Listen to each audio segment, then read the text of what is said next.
Are there some that stick out to you that are truly horrifying? Some that till this day still stick in the back of your mind that when you have those quiet moments, you go, oh man, that episode was just the scariest.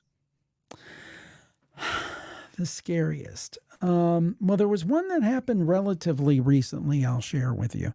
And this one was pretty freaky. And again, another very credible story actually told to me by a reverend who has written a series of books on haunted Michigan, Reverend Gerald Hunter. And when he was going through school, he was working through school, taking midnight shifts at a juvenile detention facility. And there were about 50 teenagers, and most of them were male. There were a few that were female, and they all had their own room. Now, there were three people who worked at the prison at night kind of overseeing the teenagers. There were two males and one female. And after they finished doing their cleanup janitorial duties for the evening, they'd listen to an audio scan of each room, and it would cycle through like 2 seconds apiece to make sure that everybody was asleep, nobody's causing a problem, anything like that. So one night as they sat and listened, they heard a 15-year-old resident talking to someone, which was kind of impossible because the rooms were locked down and there were room checks throughout the night. But they heard like a conversation going on. And they stopped it and they listened to that room on the scanner. And they heard an old man's voice responding to him, which made no sense because there wasn't an old man there. So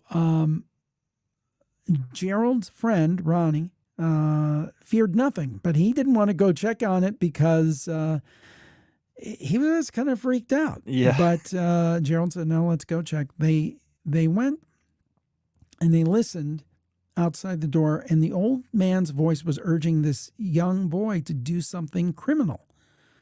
They put their flashlight in. The young man was sitting up, seemingly in a trance of some sort, and was unaware of them. And both voices were coming from the young man. Now, at first, they thought maybe this is like multiple personality, psychological thing going on. But then they watched both voices come from him at the same time, talking over one another. Oh my gosh. Yeah. Now, after a while, they kind of debated, what are we going to do? What are we going to do? They decided to go in, and the boy stopped. They shook him gently, and he seemed to wake up confused and asking, what are you doing here? What's going on? They said he'd been talking in his sleep and asked him if he remembered any of it. And he said, no, he didn't. So they needed to log why they entered the room. So not wanting to be called crazy, they wrote that he had a sleepless night and maybe someone should ask how he's feeling in the morning. But there's more to that. They later found out that that same night, the woman who was in charge of the female wing had heard something identical while she was doing the laundry, which was located in the female wing. She went to look in on the young woman. She found precisely the same thing, but when she entered the room, the girl reacted identical to the boy in the wing.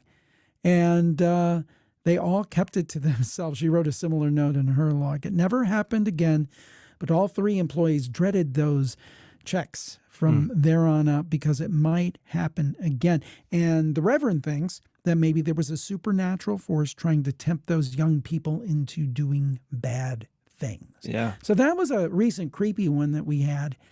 It's Thanks. I'll be thinking about that one now in the back of my head.